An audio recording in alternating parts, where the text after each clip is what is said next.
Hello friend, आज શિયાળામાં ખવાતું ઉત્તર ગુજરાતનું પ્રખ્યાત એવું લીલી હળદરનું શાક બનાવીશું। તેમના માટે આપણે 200 ગ્રામ લીલી હળદર લેવાની છે। હળદરને આપણે આ રીતે ખમણીથી છીણી લેવાની છે।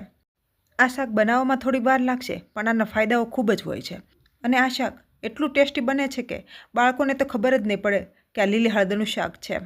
અને આમાં એક સિક્રેટ મસાલો ઉમેરીશ, જેથી એકદમ ટેસ્ટી એવું આ શાક બને છે। તો વિડીયોને લાસ્ટ સુધી ખાસ જુઓ।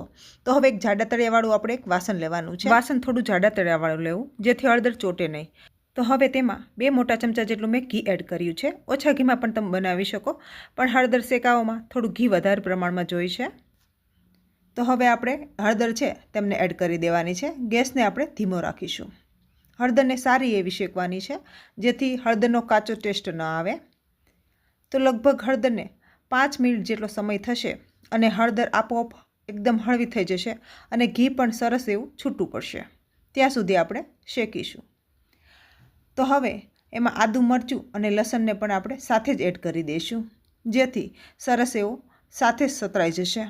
ત્યાર પછી એક મીડિયમ સાઇઝની ડુંગળી મેં લીધી છે, ઝીણી ઝીણી સુધારેલી, તેમને પણ સાથે જ આપણે એડ કરી દેવાની છે, જેથી બધી વસ્તુ સાથે સરસ એવી સતરાઈ જશે। સરખું મિક્સ કરી તમે જુઓ, હવે ઘી પણ સરસ એવું છૂટું પડી ગયું છે અને હવે સરસ એવી સતરાઈ ગઈ છે। તો હવે આ શાકમાં લીલું લસણ એડ કરીશું, જે અડધા વાટકા જેટલું મેં લીધું છે। ચાહો તો થોડું વધઘટ કરી શકો। અડધા વાટકા જેટલા મેં લીલા વટાણા લીધા છે, જેને ગેસ ઉપર ચડાવી 5 મિનિટ સુધી મેં ઉકાળી લીધા હતા, જેથી સરસ એવા વટાણા પણ સાથે જ બફાઈ જાય। ત્યાર પછી સરખું મિક્સ કરી દેવાનું છે। તો થોડી વાર આમને પણ સાતળી લેવાનું છે, લગભગ 2 મિનિટ જેટલો સમય થશે, સરસ એવું સતરાઈ જશે। ત્યાર પછી એક નંગ મેં ટમેટું લીધું છે, જેમને હવે આપણે એડ કરવાનું છે। સાથે જ હવે આપણે બેઝિક મસાલાઓ એડ કરીશું, જેમાં સ્વાદ પ્રમાણે આપણે મીઠું લીધું છે। હવે લાલ મરચું પણ ટેસ્ટ પ્રમાણે તમે ઉમેરી શકો છો। તો 1 ચમચી જેટલું મેં લાલ મરચું પાવડર લીધું છે। 1 ચમચી આપણે ધાણા જીરું પાવડર લેવાનું છે અને 1 ચમચી જેટલું આપણે ખાંડ લેવાની છે, જેથી ટેસ્ટમાં ગળપણ અને ખટાશ બેલેન્સ રહેશે। જો પસંદ હોય તો એડ કરવી, બાકી સ્કીપ પણ કરી શકાય। તો 1-2 મિનિટ મેં એમને પણ સાતળી લીધું હતું અને શાક આપણું બનીને એકદમ તૈયાર છે। ઘી પણ છૂટું પડી ગયું છે, સરસ એવી સુગંધ આવે છે। તો હવે લાસ્ટમાં એક નાના વાટકા જેટલું દહીં લેવાનું છે। દહીંને સારી રીતે આપણે ફેટીને પછી એડ કરવાનું છે। ગેસ આપણે અત્યારે ફાસ્ટ કરી દેવાનો છે, જેથી દહીં ફાટે નહીં। દહીંને હંમેશા મોડું જ લેવાનું, દહીં ખાટું નહીં લેવાનું। દહીં વગર પણ તમે સબ્જી બનાવી શકો છો, પણ દહીં એડ કરવાથી ટેક્સચરમાં અને સ્વાદમાં ખૂબ વધારો થાય છે।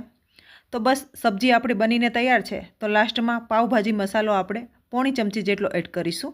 આનાથી ખૂબ જ સરસ એવો ટેસ્ટ આવે છે અને તમે સેમ પાવભાજી ખાતા હોય એવું જ તમને ફીલ થશે। ત્યાર પછી ફ્રેશ ધાણા એડ કરીશું। સરખું મિક્સ કરી હવે ગેસ બંધ કરી નીચે ઉતારી લેશું। લીલી હળદરનું શાક ખાસ તો બાજરાના રોટલા સાથે ખૂબ જ સરસ લાગે છે, પણ રોટલી કે ભાખરી કે પરાઠા સાથે પણ તમે ખાઈ શકો છો।